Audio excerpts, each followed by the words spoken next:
The invasion begins. The Krylaxian Empire had never known defeat. For 3 centuries, their crimson warships had carved through the galaxy like blades through silk, leaving behind smoking worlds and shattered civilizations. 47 star systems had fallen to their might, each conquest adding another jewel to Emperor Veshkaran's crown. The Krylaxians were not cruel by nature, but they were absolute in their belief that power determined right, and no species in the known galaxy possessed power enough to challenge them.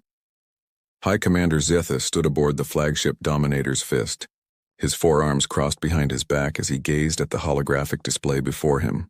The blue-green world rotating slowly in the projection looked peaceful, almost inviting. Preliminary scans had revealed a planet rich in rare minerals, abundant water, and a single intelligent species that had barely achieved spaceflight. The inhabitants called their world Earth, and they numbered nearly 8 billion, spread across vast continents and islands.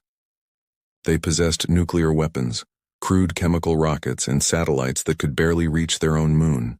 By Krylaxian standards, they were infants playing with fire.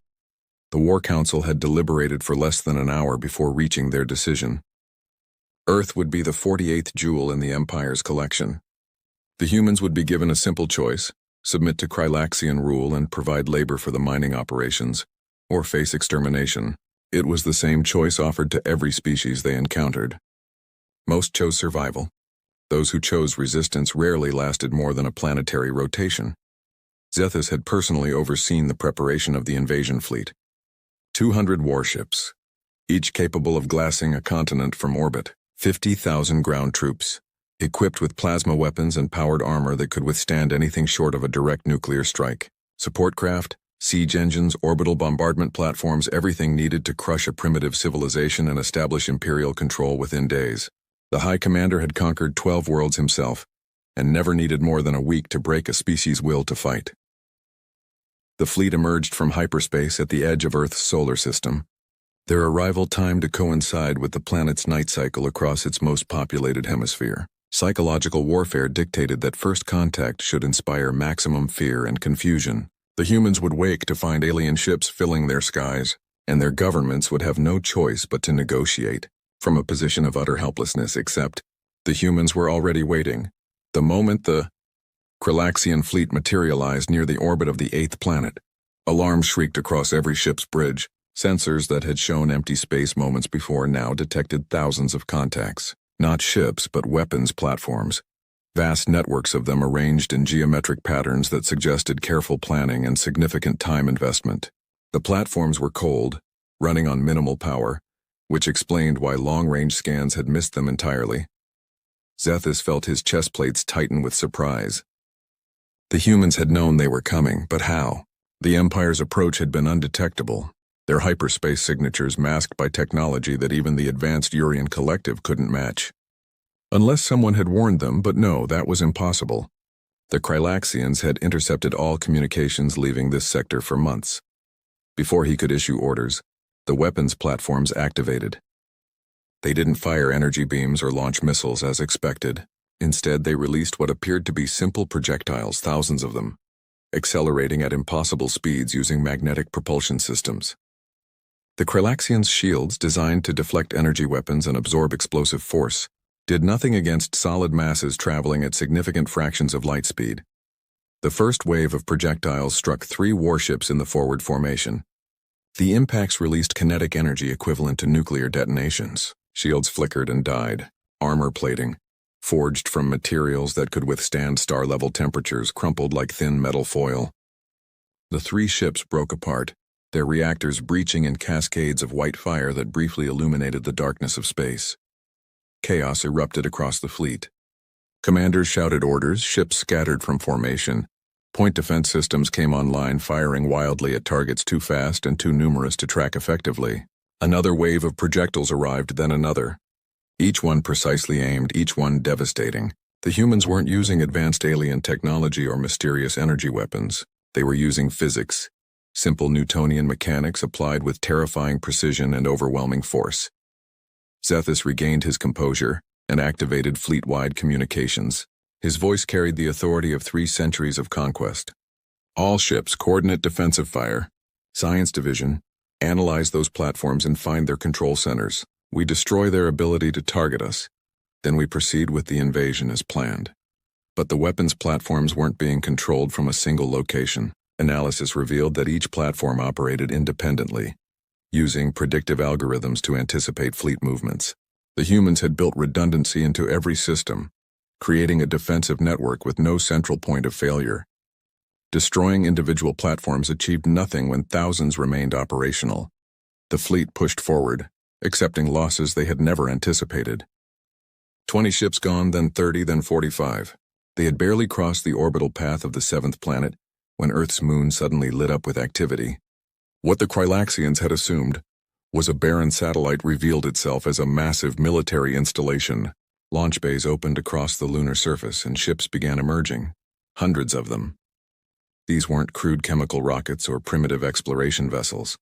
These were warships, sleek and angular, built with purpose and efficiency that spoke to a species intimately familiar with conflict. They moved with coordinated precision, forming defensive patterns that military strategists would recognize across any culture as expert-level tactical deployment. Zethus felt something he hadn't experienced in decades: doubt. The humans had hidden their true capabilities behind a facade of primitive technology and innocent exploration. Every satellite the Krylaxians had observed, every public broadcast they had intercepted, every calculation about human society had been carefully curated misdirection. Earth wasn't a backwater civilization stumbling toward the stars. They were a species that had prepared for this exact scenario. The human fleet engaged at medium range, and their weapons proved disturbingly effective. They used a combination of technologies, some primitive by galactic standards but applied with innovative creativity. Railguns firing rounds that split mid-flight into scattershot patterns, overwhelming point defenses, missiles that didn't explode on impact but instead attached to hulls and drilled through armor before detonating internally, directed energy weapons that pulsed in frequencies specifically calibrated to disrupt Krylaxian shield harmonics. It became clear that the humans had studied them. Every Krylaxian engagement over the past century had been recorded, analyzed, dissected for weaknesses. The humans knew the exact recharge time for Krylaxian shields, the blind spots in their sensor arrays, the material composition of their armor plating. They fought not with superior technology but with superior information and the willingness to exploit every advantage ruthlessly. The battle raged for 6 hours. Zethus threw everything he had at the human defenses. But for every human ship destroyed, the Krylaxians lost 3. His forces were being systematically dismantled by an opponent that fought with cold calculation and absolutely no hesitation. There was no panic in human communications, no desperate last stands or emotional outbursts. They fought like machines, executing predetermined strategies with mechanical precision. When the Krylaxian fleet numbers dropped below 100 ships, Zethus made the decision no high commander had made in 3 centuries. He ordered a retreat. The surviving warships turned away from Earth, their engines burning at maximum output as they fled toward the hyperspace jump point. The human fleet pursued but didn't overextend, maintaining formation discipline even in what appeared to be victory. As the Dominator's fist prepared to jump to hyperspace, Zethus received a communication on all standard frequencies. It was audio only, delivered in perfect Krylaxian, language with an accent that suggested machine translation, rather than natural speech. This is Admiral Chen of the United Earth Space Defense Force. You came to our world expecting easy conquest. You assumed our primitive appearance meant primitive thinking. You were wrong. We have watched the galaxy for longer than you know. We have studied your wars, learned your tactics, and prepared for the day when someone would decide Earth was worth taking. Today you learned what it cost to make that mistake. Return to your empire and deliver this message. Humanity claims no territory beyond our solar system. We seek no conflict with other species. But any force that enters our space with hostile intent will face the same fate you did today. We are not conquerors. We are survivors. And we are very, very good at it. The transmission ended. Zethus said nothing as his ship jumped to hyperspace, leaving behind 73% of the invasion fleet burning in the void. News of the defeat spread through galactic communication networks within hours. The Krylaxian Empire, undefeated for 3 centuries, had been shattered by a species most civilizations didn't even know existed. On Earth, Admiral Chen stood in the command center buried deep beneath the lunar surface, surrounded by officers who had trained their entire careers for this moment. Humanity had known for 50 years that first contact would likely be hostile. The galaxy was a dangerous place, and species didn't survive by being naive. Every resource, every innovation, every scientific breakthrough for half a century had been funneled into a single goal: ensuring that when the aliens came, Earth would be ready. The weapons platforms would remain active. The fleet would maintain readiness. And deep in research facilities across Earth and the Moon, scientists would analyze every piece of wreckage, every captured technology, every scrap of data from the battle. Because Chen knew with absolute certainty that this wasn't over. The Krylaxians would return, or someone else would come, drawn by curiosity or greed or the simple desire to test themselves against the species that had achieved the impossible. Humanity had won the first battle.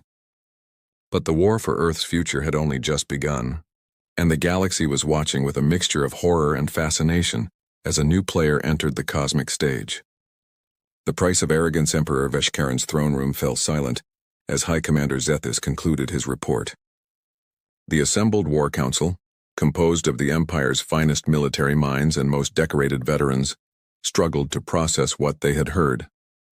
73% casualties against a species that had never left its own solar system. It was impossible, absurd, an insult to 3 centuries of Krylaxian military supremacy. The Emperor's voice carried the weight of absolute authority, though his tone suggested barely contained fury.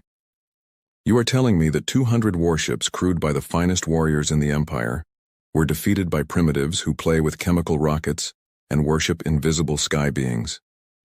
Zethis kept his forearms rigid at his sides, his military bearing perfect despite the shame burning in his chest. The humans are not primitives, Imperial Majesty. They deliberately concealed their true capabilities. Every observation we made, every intelligence report we gathered was part of an elaborate deception. They wanted us to underestimate them. Then they succeeded brilliantly, hissed General Karvesh, her scales flushing dark purple with anger. The entire galaxy now questions our strength. 3 tributary species have already delayed their resource shipments, citing security concerns. The Urian Collective sent a diplomatic message suggesting we focus on internal matters. We are being mocked. The Emperor rose from his throne, his massive frame casting shadows across the chamber. There will be no mockery. We will return to Earth with 10 times the force, and we will reduce their world to ash. Let every species in the galaxy see what happens to those who defy the Empire. But Admiral Thorvex, oldest member of the War Council and veteran of 40 campaigns, raised one weathered hand. Imperial Majesty, I urge caution. The humans defeated our fleet not through superior technology, but through superior strategy. They studied us, learned our patterns, identified our weaknesses. If we attack again with conventional forces, they will simply adapt their defenses. We need to understand what we're truly facing. The debate raged for hours, but ultimately pride won over prudence. The Empire would gather a second invasion force, this one numbering 2,000 warships and including the Imperial Guard's most elite units. They would approach Earth with caution, yes, but they would approach and they would conquer. The alternative, accepting defeat and moving on, was unthinkable. 6 months later, the Second Fleet emerged from hyperspace at the edge of Earth's solar system. This time they maintained maximum dispersion, using sensor drones to sweep ahead and identify hidden weapons platforms. They found thousands of them, more than before, arranged in layers of defensive coverage that extended from the outer planets all the way to Earth's moon. The humans had been busy. Fleet Commander Draxus, chosen personally by the Emperor to lead the second invasion, studied the tactical displays with growing unease. The humans hadn't just maintained their defenses, they had expanded them exponentially. More platforms, more ships, and intelligence suggested they had established manufacturing facilities on several moons throughout their solar system. In 6 months, they had built enough military hardware to outfit a major galactic power. The advance began cautiously. The fleet moved inward, destroying weapons platforms as they went, accepting the casualties as necessary cost.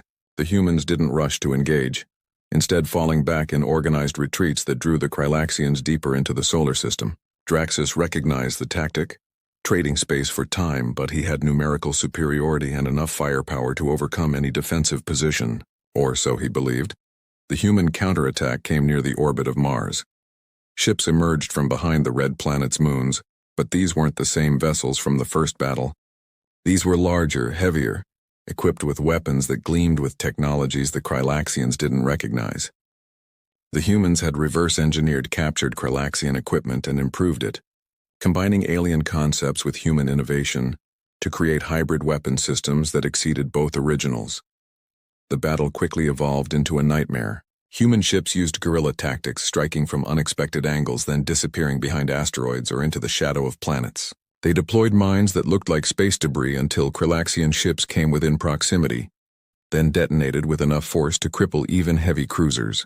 They hacked into Krylaxian communication networks, filling channels with false orders and corrupted data that caused friendly fire incidents and strategic confusion.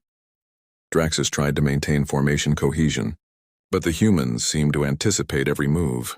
His tactical algorithms, proven across dozens of campaigns, became predictable patterns that human commanders exploited ruthlessly. When he tried to adapt and introduce randomness into his maneuvers, the humans simply increased their own aggression, accepting higher casualties to maintain pressure on Krylaxian forces that couldn't coordinate effectively. The turning point came when human forces revealed their most devastating innovation. They called them hunter-killer drones, small autonomous craft no larger than escape pods that attached to Krylaxian ships like parasites. Once attached, they cut through hulls with industrial lasers, infiltrated critical systems, and either disabled ships from within or caused catastrophic reactor failures. The drones operated in swarms of thousands, too numerous to target individually, too small to waste main weapons on, and absolutely relentless in their programming. Watching his fleet being systematically torn apart by machines no bigger than cargo containers, Draxus finally understood the truth that should have been obvious from the beginning. Humans didn't fight like any species the Krylaxians had encountered before, because humans came from a world where they were not the apex predator. Earth was a death world by galactic standards, filled with creatures that possessed claws, fangs, venom, and natural weapons. Humans had survived by becoming the most dangerous predators of all, not through physical superiority but through intelligence, adaptability, and the willingness to use any tool, any tactic, any method that brought victory. The Second Fleet lasted 3 days before Draxus ordered the retreat. He had started with 2,000 ships and withdrew with less than 400. The humans pursued all the way to the hyperspace jump point, their weapon systems firing until the last possible moment, extracting maximum damage from an enemy in full flight. As the survivors jumped to hyperspace, Draxus received another transmission from Admiral Chen. The human's voice carried no triumph, no joy in victory, only cold statement of fact. You came back thinking numbers would make the difference. You were wrong again. We don't fight fair. We fight to win. Every ship you send, we will destroy. Every soldier you land, we will kill. Every resource you invest in conquering Earth is a resource wasted. We have analyzed your empire's economic capacity. You cannot sustain losses like this. We can. Our entire civilization is mobilized for war. Every factory, every research facility, every human citizen understands that our survival depends on making the cost of conquering us higher than anyone is willing to pay. Go home. Tell your emperor that Earth is not worth the price. The transmission ended, and Draxus knew with crushing certainty that Chen was right. The Empire could theoretically assemble enough forces to overwhelm Earth's defenses, but it would require committing resources from across all controlled territories. Tributary species would see the weakness and rebel. Rival powers would sense opportunity and attack. The cost of conquering one primitive world would be the destruction of an empire that had stood for 3 centuries. News of the second defeat spread through the galaxy even faster than the first. The Galactic Council, a loose association of neutral species that typically ignored military conflicts, called an emergency session to discuss the human question. Dozens of civilizations sent diplomatic envoys to Earth's solar system, broadcasting peaceful intentions and requesting dialogue. Everyone wanted to know more about the species that had humiliated the galaxy's dominant military power twice. The Krylaxian Empire withdrew all forces from human space and issued an imperial decree declaring Earth's solar system off-limits to all imperial vessels. Officially, they framed it as strategic repositioning. Unofficially, every species in the galaxy understood the truth. The undefeated conquerors had been defeated twice and had chosen survival over pride. On Earth, Admiral Chen stood before the United Nations Assembly, addressing representatives from every nation as they watched footage of the second battle. The victory had come at cost: 300 ships destroyed, 15,000 personnel killed, and resource expenditure that would take decades to fully recover from. But they had proven beyond doubt that Earth could defend itself. "We are not invincible," Chen told the assembly. "We are mortal, vulnerable, and we bleed when cut." But we learned something about ourselves in these battles. When faced with extinction, humanity doesn't break. We adapt, we innovate, and we fight with everything we have. The galaxy thought we were primitive because we hadn't conquered other worlds. They didn't understand that we never needed to. We spent our history conquering ourselves, overcoming our own divisions and differences to build a united civilization. That unity is our greatest weapon. The assembly voted unanimously to maintain military readiness while extending diplomatic relations to peaceful species. Earth would not seek empire or expansion, but neither would they ever again be caught unprepared. The weapons platforms would remain active, the shipyards would continue production, and every human child would grow up knowing that their species had faced the darkness of the galaxy and emerged victorious. In the years that followed, the Battle of Earth became legendary. Historians called it the moment when the galactic balance of power fundamentally shifted. The Krylaxian Empire never recovered its previous dominance, eventually fragmenting into smaller states as tributary species sensed weakness and rebelled. New alliances formed, often using Earth as a neutral mediator due to humanity's demonstrated strength.